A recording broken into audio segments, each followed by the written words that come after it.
सर्वमङ्गलमाङ्गल्ये शिवे सर्वार्थसाधिके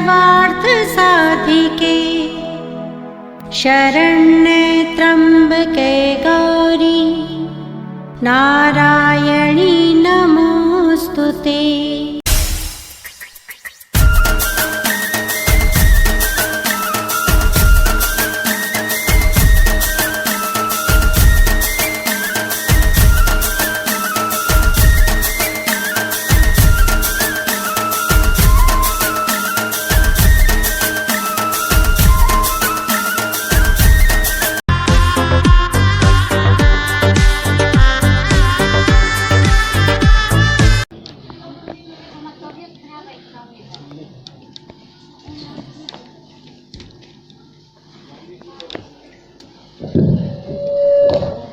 सभी भक्तजनों निवेदन है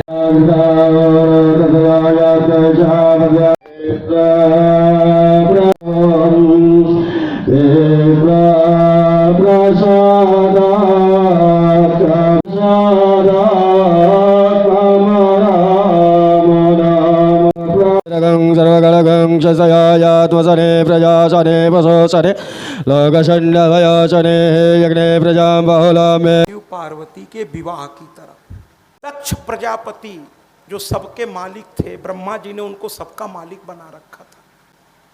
थोड़ा उनको अहंकार हो गया महाराज कि मेरे अंदर में ये सारे रुद्र आते हैं, ये तो मेरे कर्मचारी हैं महाराज।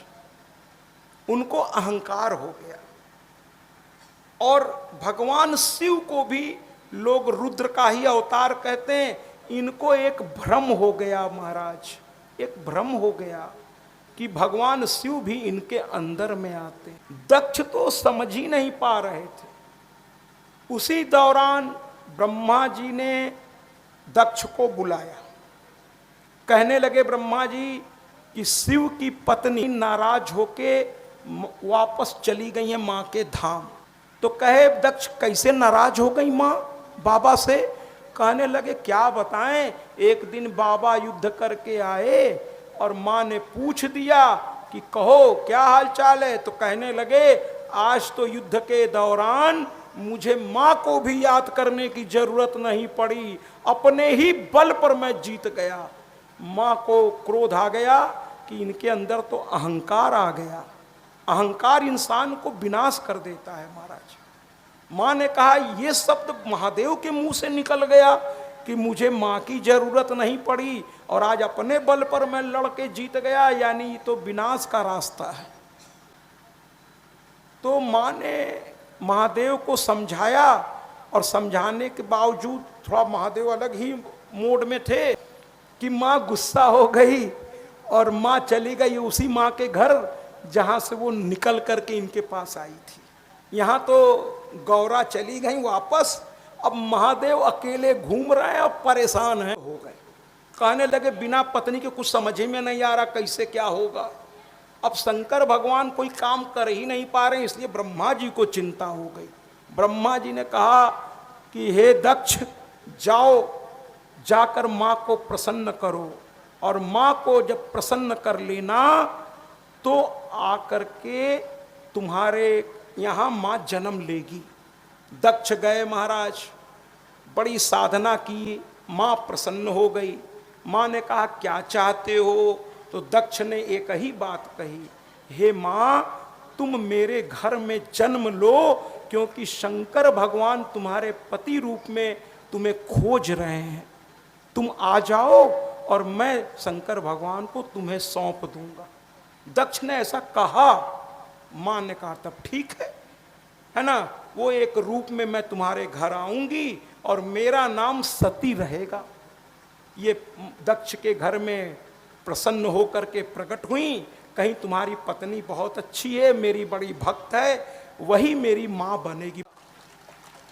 कितना पुण्य होगा कि इस ब्रह्मांड की जननी जो सबकी माँ है उसकी माँ बन गई दक्ष की पत्नी और दक्ष बन गए पिता। कहते ना जब अहंकार आ जाता है, दक्ष में अहंकार आ गया था, वो भूल गए कि हमने माँ को वचन दिया है कि तुम्हारे पति को मैं सौंपूंगा, वो कहने लगा अरे ये शंकर को मैं कभी तुमको उस शंकर को नहीं दूंगा। अरे वो है कौन? एक से बढ़कर एक देवता है, मैं तुम्हारा विवाह किसी अच्छे से कराऊंगा। शंकर उसके पास है क्या?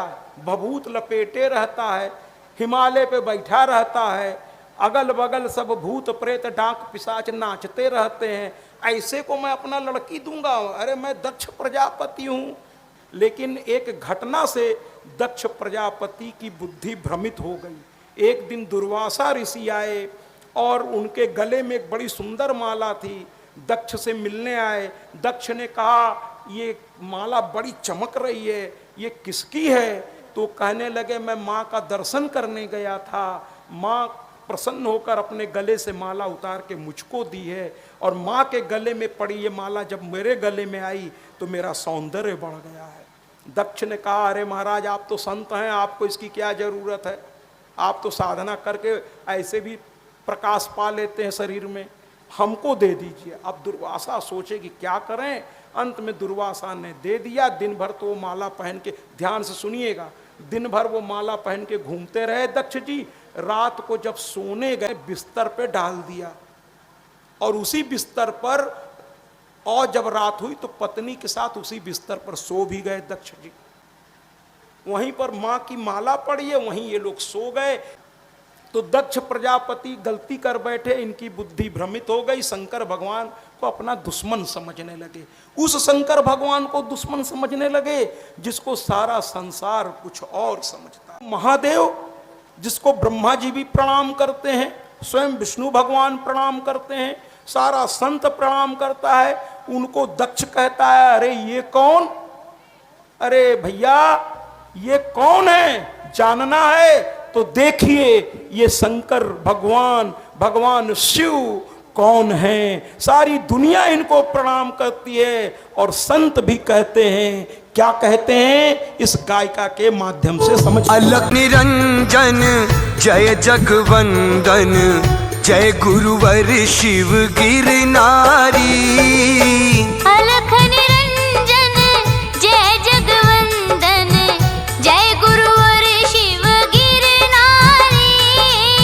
अलख निरंजन जय जगवंदन, जय गुरुवर शिव गिरनारी।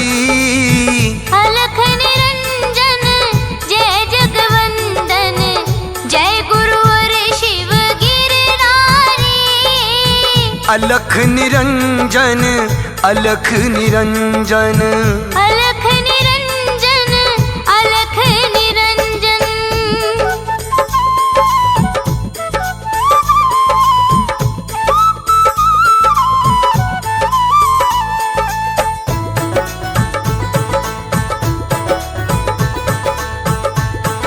प्रजापति ऐसे महादेव को समझने में भूल कर बैठे। उन्होंने स्वयंवर बुलाया, स्वयंवर बुला करके सबको न्योता दिया, लेकिन शंकर भगवान को न्योता नहीं दिया। कहें अरे ये क्या करेगा आके, इससे तो मैं विवाह करूंगा ही नहीं अपनी लड़की का, तो इसको बुलाऊं किस लिए? इससे विवाह तो मैं करूंगा ही नहीं अपनी लड़की का। शंकर भगवान को नहीं बुलाया, जबकि सती शंकर भगवान के अलावा किसी से विवाह करे। ध्यान से सुनिएगा, बड़ा आनंद आएगा। किसी से विवाह करने को सती तैयार ही नहीं थी। तो सती ने कहा कि मैं महादेव के अलावा किसी और की हो ही नहीं सकती, उन्हीं के लिए मैंने जन्म लिया है, तुम्ही ने मेरी तपस्या करके मुझे बुलाया है, और शंकर भगवान को सौंप दो। तो दक्ष कहने लगे नहीं, अरे वो अवघड़ है, वो फलाने ढेकाने, कुल मिलाकर उसने शंकर भगवान को नहीं देने का निश्चय कर लिया। अब माँ को लगा अब मैं क्या करूं। सती माँ स्वयंवर में आ गई, देखी वहाँ सब लोग हैं, शंकर भगवान नहीं है, क्योंकि इसने बुलाया ही नहीं। इन्होंने यानी दक्ष जी ने बुलाया ही नहीं। दोनों बड़े हैं मेरे लिए, मैं दोनों को प्रणाम करता हूँ महाराज। तो दक्ष जी ने बुलाया ही नहीं शंकर भगवान को। अब शंकर भगवान सोचने लगे कि एक तरफ सती मेरे लिए पैदा हुई हैं, और दूसरी तरफ मुझे न्योता ही नहीं मिला, तो कैसे बारात लेके जाएं।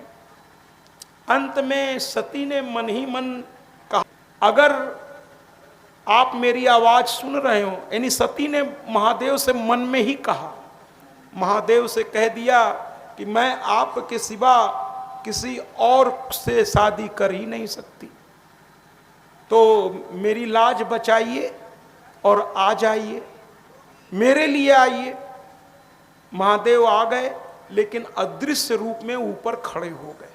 माँ माला लेकर आई, भगवान शिव को पुकारा, आंखें बंद की और कहने लगी कि अगर सच्चे मन से मैंने आपको ही अपना पति माना है तो ये वरमाला मैं आपकी ओर चढ़ा रही हूँ। अब सब आश्चर्य कर रहे हैं कि यहाँ तो शंकर भगवान है नहीं, फिर ये किससे बात कर रही हैं। लेकिन माँ जानती थी कि मेरे मन की बात समझकर महादेव आ चुके हैं। और वो क्या कहते हैं, महादेव अदृश्य थे। माँ ने कहा ये वरमाला मैं आपको डालती हूँ, और ऐसा कहकर वरमाला को उन्होंने आकाश की ओर देखते हुए वरमाला छोड़ दी। वरमाला जैसे ही छोड़ी, महादेव ने कहा कि माँ के इस वरमाला को अगर जमीन पे गिर गया तो इस वरमाला का अपमान हो जाएगा। महादेव प्रकट हो गए महाराज ये, और उस वरमाला को जमीन में घुटने के बल बैठ करके उस वरमाला को अपने गले में पहन लिया।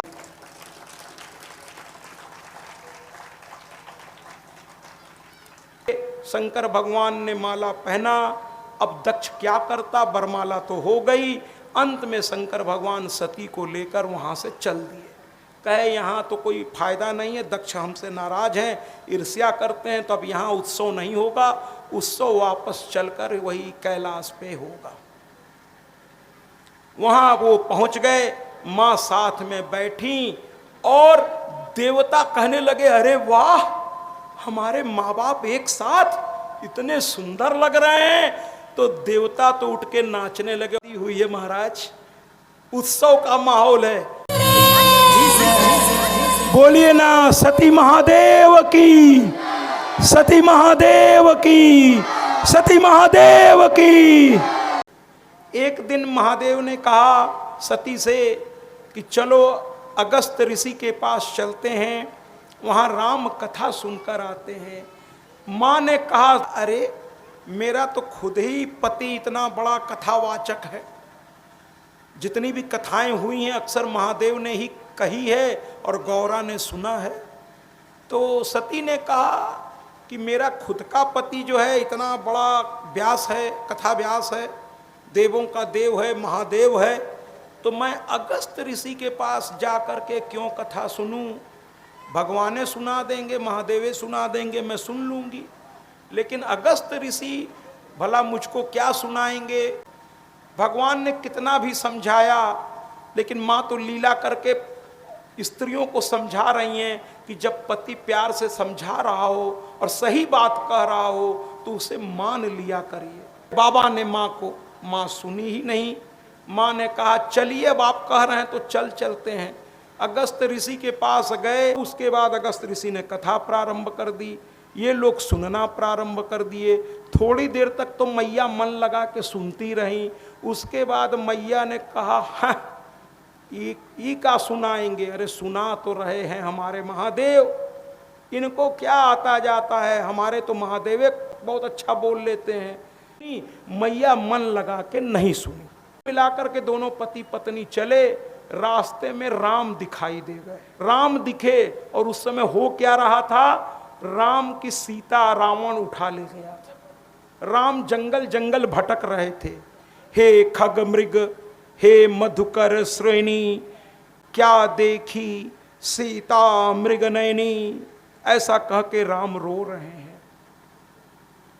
ऊपर से महादेव और सती ने देखा ये दृश्य।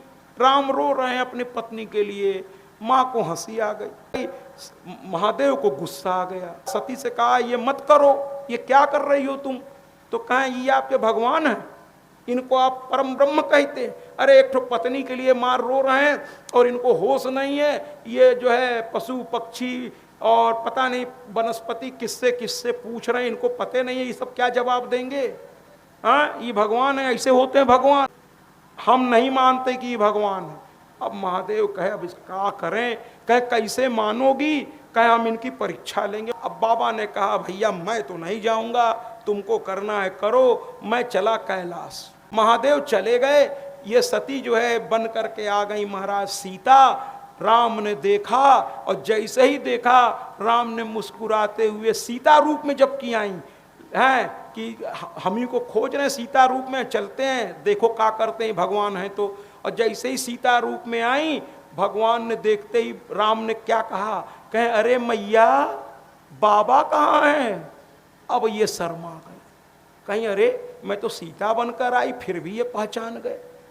अब माँ शर्मा गई, तुरंत वहां से उल्टे पैर लौट गई और वो राम समझ गए कि माँ समझ गई हैं।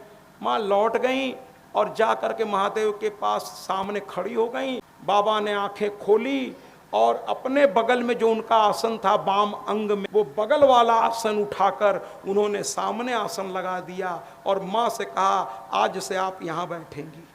माँ समझ गई, माँ बैठ तो गई लेकिन वो समझ गई कि बाबा ने हमारा त्याग कर दिया। माँ ने पूछा हमारा त्याग क्यों कर रहे हैं आप, तो कहने लगे बाबा यानी महादेव कि आज आपने मेरे माँ का रूप धारण कर लिया, अब आपके साथ पत्नी जैसा व्यवहार कैसे कर सकता हूँ महाराज। अब यहीं से दुख की शुरुआत हो गई। एक गलती ने कहाँ से कहाँ बैठा दिया। बाबा ने एक तरह से उनको त्याग दिया महाराज। त्यागा क्या, बड़े दुखी मन से अब कहे आप मेरी माँ का रूप धारण करनी है, बाप से पत्नी वाला व्यवहार मुझसे नहीं हो पाएगा। माँ समय का इंतजार करने लगी क्योंकि वो जानती थी कि दक्ष अभी और गलती करेगा भगवान शिव का अपमान करने के लिए। दक्ष ने महाराज एक बड़ा सा यज्ञ किया, सभी को बुलाया और जानबूझ के शिव को न्योता नहीं दिया, शिव का अपमान करने के लिए। अंत में यज्ञ प्रारंभ हुआ। नारद जी ने जाकर के माँ से प्रणाम किया। माँ ने पूछा ये सारे विमान किधर जा रहे हैं, कहे आपके पिताजी यज्ञ कर रहे हैं वहीं सब जा रहे हैं। तो कहने लगे हम लोगों को तो नहीं बुलाया। तो नारद जी कहे वो शंकर भगवान से चिढ़े रहते हैं इसलिए नहीं बुलाया आपको भी। तो माँ को गुस्सा आया। माँ ने कहा बताओ मेरे मायके में इतना बड़ा कार्यक्रम और मुझे ही न्योता नहीं। माँ गुस्से में भगवान शिव के पास गई और कहने लगी मुझे मायके जाने दो, है बिना पति की इजाजत के नहीं जाना चाहिए। भगवान शिव ने कहा देखो तुम वहाँ जाओगी, दक्ष जो है मेरा अपमान करेगा, तुम उसे बर्दाश्त नहीं कर पाओगी, फिर वहाँ हो जाएगा कुछ बेकार का कुछ हो जाएगा, जाने दो, जहाँ नहीं बुलाया गया वहाँ मत जाओ। माँ ने तर्क दिया कि पिता के घर गुरु के घर, माता पिता के घर गुरु के घर है ना, और मंदिर में या किसी कथा में न्योता का इंतजार नहीं करना चाहिए। माँ पहुँच गई मायके, वहाँ देखी सबके लिए वहाँ सम्मान है लेकिन मेरे पति के लिए कोई सम्मान ही नहीं है। माँ पहले अपने माँ से मिली, वो तो गले लगी और वो कहने लगी कुछ अनहोनी होने वाली है। माँ कहीं कि मैं भी अपने पति को बहुत समझाई, वो सुनते ही नहीं है किसी की। तो सती ने कहा कोई बात नहीं माँ, मैं पिताजी से ही बात करती हूँ। वो चली गई जहाँ यज्ञ हो रहा था। दक्ष ने देखा और इतना ज़्यादा उल्टा सीधा कहने लगे दक्ष कि माँ बर्दाश्त नहीं कर सकी। और माँ ने कहा कि ये मेरे पिता हैं, अब इनको तो मैं मार सकती नहीं। तो माँ ने अपने शरीर से एक छाया रूप अपना पैदा किया। कहे देखो मैं ये मेरे पिता हैं, मैं इनसे ऊंची आवाज़ में नहीं बात कर सकती, मारना तो दूर की बात है, तो तुम अब संभाल लेना और मैं वापस संसार से निकलकर फिर अपने लोक जा रही हूँ। और वो वहीं बैठ गई और योगाग्नि में बैठ गई और माँ वहीं पर एकदम से मृत हो गई महाराज। योगाग्नि में एकदम से धूं धूं करके उनकी आत्मा, अरे माँ की आत्मा तो दिव्य है, वो निकल कर अपने धाम, बल्कि माँ अपने धाम चली गई, शरीर वहीं पड़ा रहा। अब हाहाकार मच गया। शंकर भगवान को पता चला, उन्होंने अपनी जटा तोड़ी और एक वीरभद्र नाम के एक बहुत बलशाली को पैदा किया और कहा जाओ दक्ष के यज्ञ को विध्वंस कर दो। वीरभद्र चला, साथ में माँ काली हुंकार भरती हुई चली, चारों ओर हाहाकार मच गया। दक्ष का गला वीरभद्र ने काट दिया, यज्ञ का विध्वंस कर दिया। अब और उसके बाद महादेव ने अपने सती के शरीर को अपने यहाँ लगाया कंधे पे। अब उनका क्रोध शांत हो चुका था, लेकिन वो रो रहे थे। उनकी पत्नी सामने मरी पड़ी है महाराज, वो रो रहे थे, दोनों आंखों से आंसुओं की धारा बह रही थी महाराज। रोते रोते महादेव जो है एकदम से कांपने लगे और वो लगे तांडव करके रो रहे हैं कि आज माँ पिता से अलग हो गई, और हाथ जोड़ के सब रोए जा रहे हैं, है ना। और उसी समय शिव शक्ति से ही पूर्ण है, शक्ति के वो सिंदूर है, गौरी के गौरव के लिए जो हो रहे अब दूर है। लोगों को लगा प्रलय आ जाएगा, भगवान विष्णु से प्रार्थना की। भगवान विष्णु ने सुदर्शन चक्र का आवाहन किया, और बिना शिव को पता चले माँ के जो उनकी जो लाश कहने में बड़ा डर लग रहा है, माँ के लिए शब्द हो ही नहीं सकता। कुल मिलाकर उनके शरीर को छोटे छोटे टुकड़ों में कई जगह भगवान विष्णु काटते चले गए, और वो टुकड़े जहाँ जहाँ गिरे महाराज, वहाँ शक्तिपीठ बन गया। शक्तिपीठ की देवी पुराण में तो कहा गया है 51 शक्तिपीठ, और कालिका पुराण में 52 कहा गया है, और देवी भागवत में 108 शक्तिपीठ कहे गए हैं। लेकिन 108 शक्तिपीठ देवी भागवत में जबकि कहा गया है, लेकिन मान्यता देवी पुराण की है, उसमें 51 शक्तिपीठ है। केवल इस पूरे संसार में 51 ऐसे जगह हैं जहां माँ का अंग गिरा, और भगवान शिव ने जाकर उस अंग की स्थापना कर दी। आज भी वो जगह है जो शक्तिपीठ कहे जाते हैं, लेकिन कुछ लोग पता नहीं अलग अलग मंदिरों को भी शक्तिपीठ कहते हैं, जबकि शक्तिपीठ वो है जहां माँ का अंग गिरा है। सिर्फ वो 51 है, उसमें कुछ हिस्सा विदेशों में भी है, पाकिस्तान में भी एक है हिंगलजा भवानी, है ना महाराज, श्रीलंका में भी एक है, और कुछ हमारे भारतवर्ष में भी गिरा है ना। बैजनाथ धाम में एक गिरा है, गया में एक गिरा है, हमारे प्रयागराज में एक गिरा है ना महाराज। इसी तरह विंध्याचल में गिरा है।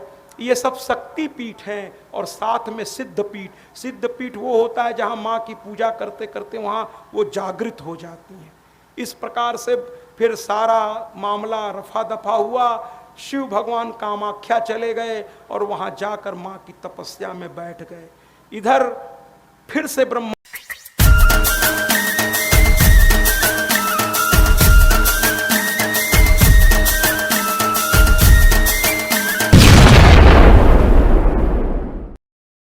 सत्याजी महाराज देवी भागवत कथा व्यास। सत्याजी महाराज से समस्त सोशल मीडिया प्लेटफॉर्म पर जुड़े। अब गूगल पर भी उपलब्ध सत्याजी महाराज।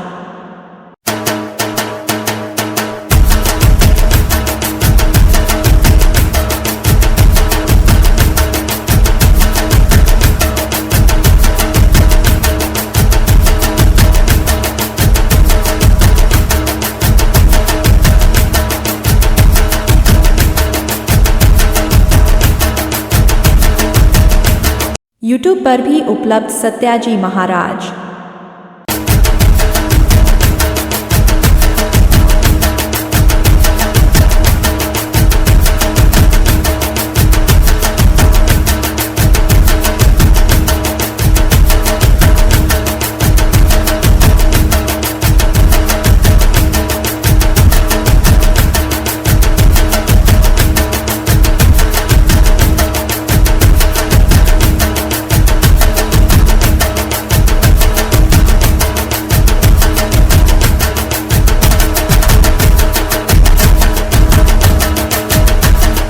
इंस्टाग्राम पर भी उपलब्ध सत्याजी महाराज।